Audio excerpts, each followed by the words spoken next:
Fuck it.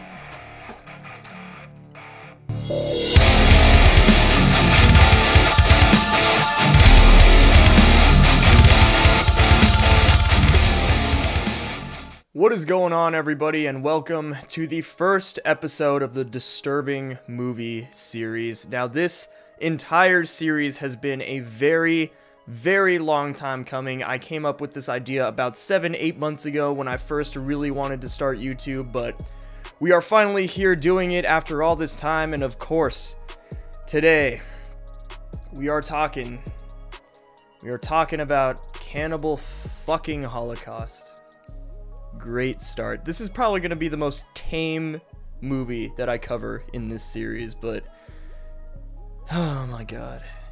Everybody knows this film. It lives in infamy. Everybody has heard the name of this film at least once in their life. I'm willing to bet a lot of you horror fans that are just finding me or have been with me for the last month or so, you guys have definitely heard of this film before. I had too, but it wasn't really until I did a full deep dive into the production history and just behind the scenes aspects of this film that I really got a sense of how insane this thing was going to be. So, without wasting any more time, for my well-being, for my psyche, for my support, please like and subscribe so that I can keep up with this series, man. This is going to be rough, but let's fucking get into it.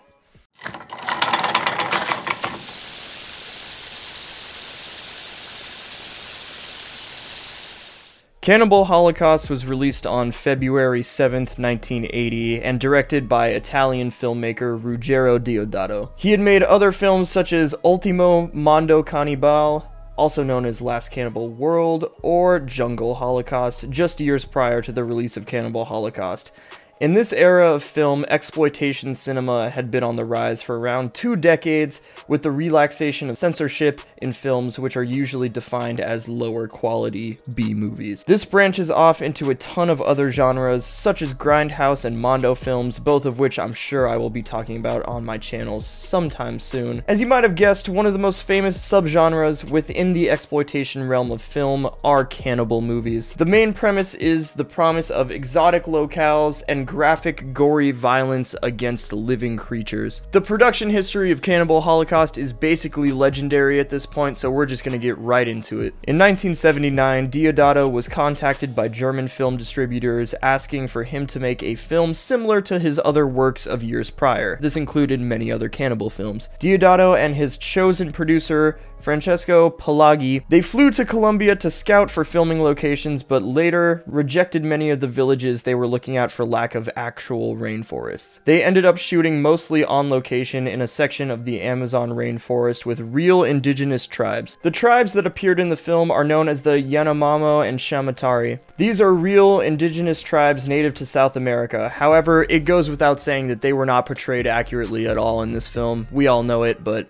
let's keep going. In addition to these tribes, the film uses a lot of Italian and American actors to make up the film's cast. Deodato made the decision to shoot this film in English in order to appeal to a wider audience. However, a European nationality had to be established in order to distribute the film more easily among European countries.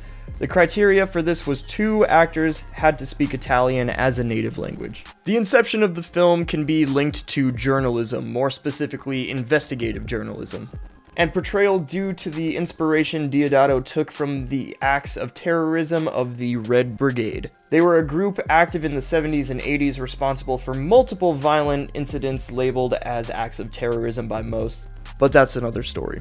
Deodato took inspiration from the group as he believed journalists staged angles and their coverage of these issues to gain better footage. Cannibal Holocaust can really be shown as a mirror image and, in a way, a commentary on the Italian media of the time, as the real media is symbolized by the film crew in the movie. A lot of people would say this is kind of a commentary on Western media as a whole, going in and kind of just changing up narratives, changing the portrayal of people, all of that type of stuff. It also explores the themes of colonialism and manipulation, which parallels that with how the film crew pays for their actions in the film. Cannibal Holocaust was also based on the documentary genre of Mondo films, which deal with extreme content worldwide. This includes graphic violence, gore, sexuality, and death. Of course it includes all of those type of things. Why would it not? Deodato added a lot of these extreme elements on purpose to resemble one of the Mondo films. He even got the same composer, Riz Ortolani, to score the entirety of Cannibal Holocaust. He had previously worked on many other Mondo films. Besides being controversial, Cannibal Holocaust is probably most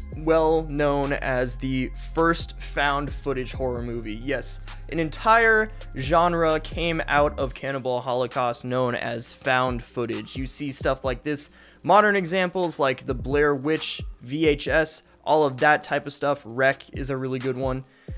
Yeah, found footage came from this. Found footage came from Cannibal Holocaust. Because of this, though, Cannibal Holocaust being the first found footage film, this was the first time we saw something like found footage, which in turn caused even more controversy because everybody thought what they were seeing at the time was real. Everybody thought that this film crew went missing. They were murdered. Everybody believed that. It's crazy stuff. Now let's talk about some of the controversies that all of you have probably heard of before. If you have heard of this film, I think you know what's about to happen. If you have never heard of this film, viewer discretion is strongly advised for this next section because I'm going to be going pretty in detail with some of the stuff that happens in this film. So let's just fucking do it.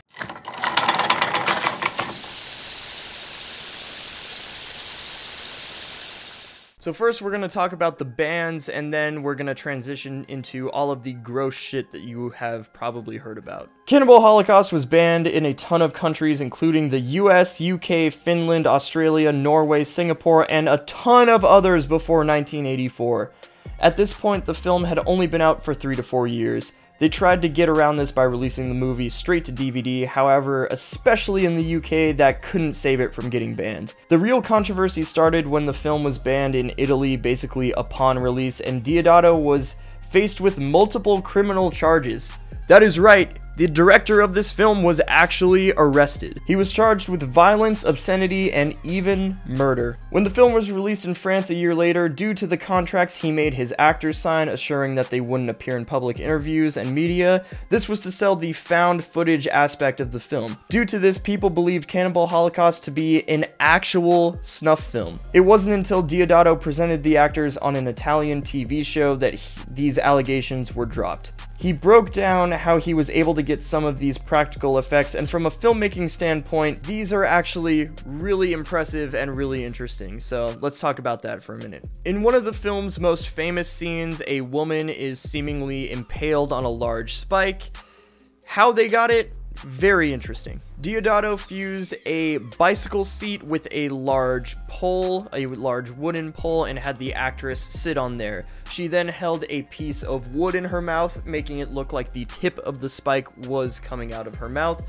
She was able to hold incredibly still while filming, and it ended up looking extremely realistic when they were able to add blood and all the other effects.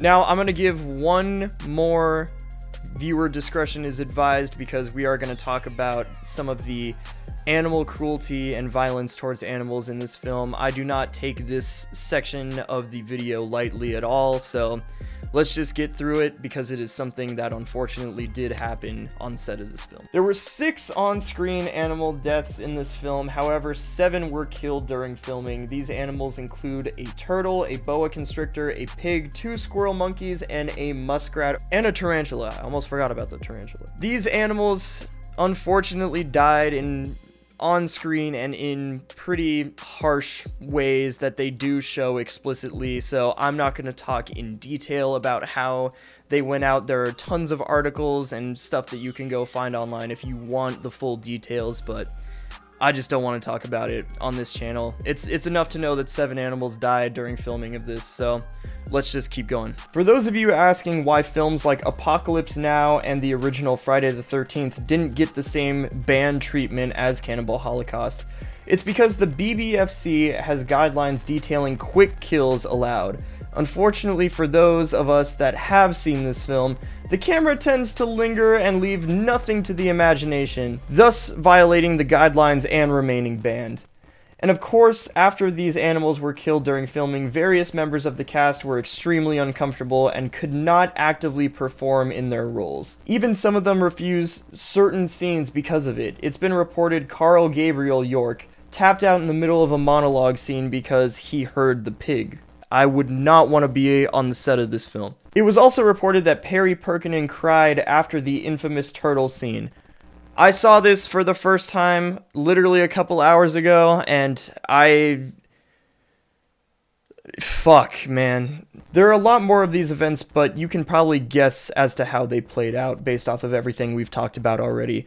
A lot of these actors were going through hell to get this movie out. York goes on record to say it was a level of cruelty unknown to him. Deodato famously clashed with his actors and crew a lot, trying to force them to do things that they were uncomfortable with, as well as being sadistic to those that couldn't answer him back because they did not speak the same language as him. Robert Kerman, who had success in adult films before breaking into the Italian film industry, was cast to play Harold Monroe.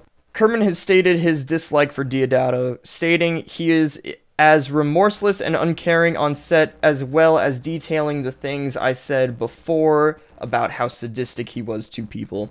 Not only did all of that happen, but the actors involved weren't paid the sum of money they were promised, including the indigenous people who were made to participate in some extremely dangerous scenes, including standing inside a burning hut for a prolonged period of time. That is a ton of backstory and behind the scenes on the making of Cannibal Holocaust, but what are my actual thoughts on this film as a film, from a filmmaking standpoint? Let's talk about that.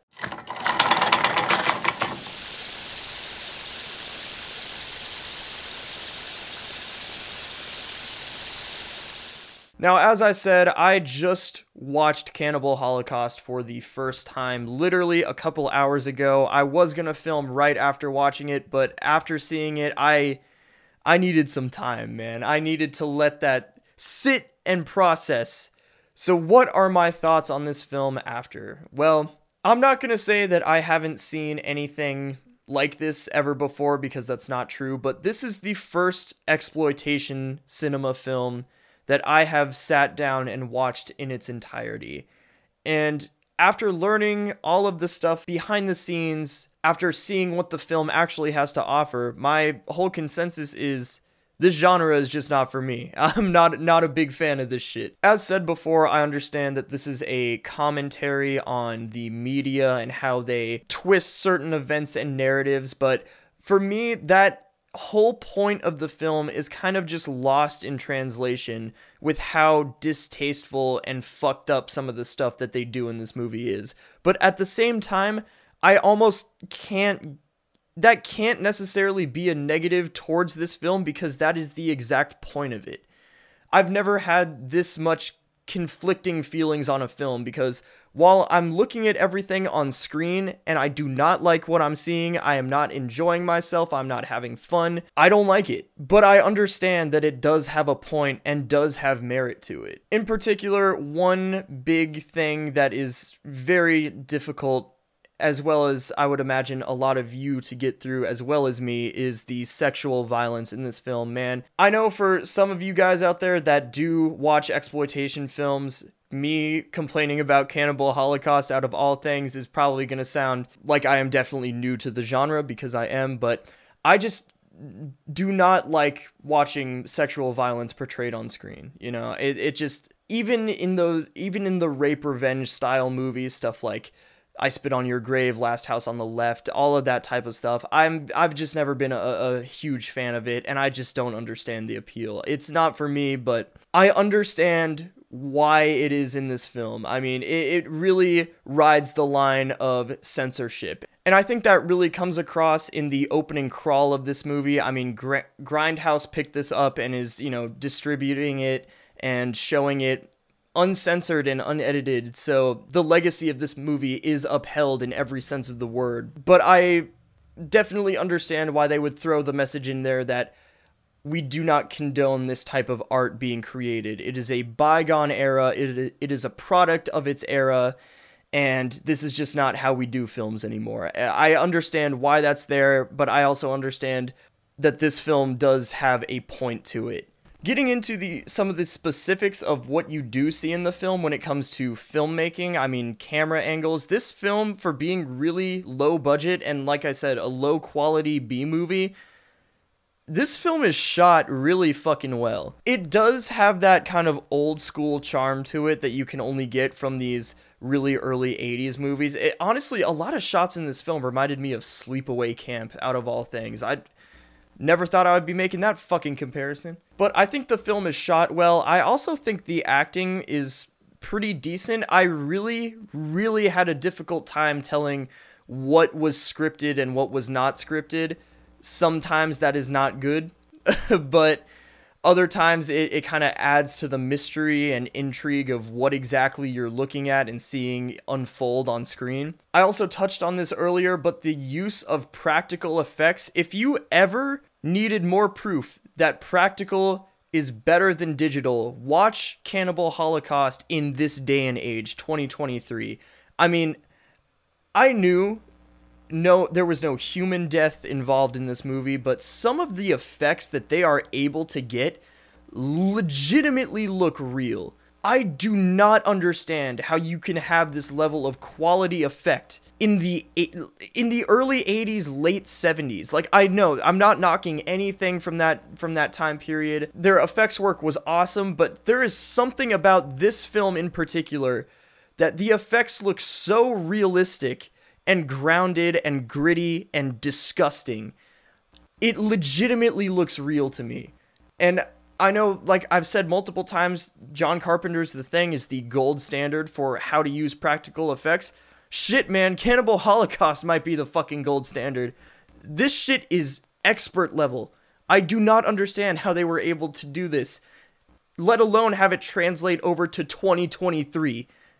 Man. So wrapping up on this film, I understand why it exists. I don't know if I can morally agree with it or ethically agree with it, but I definitely think that this movie had a massive cultural impact. It's crazy to say a movie called Cannibal Holocaust would have such a big impact, but it did. So for that reason alone, I do think it is a movie that should be seen and should still be viewed to this day.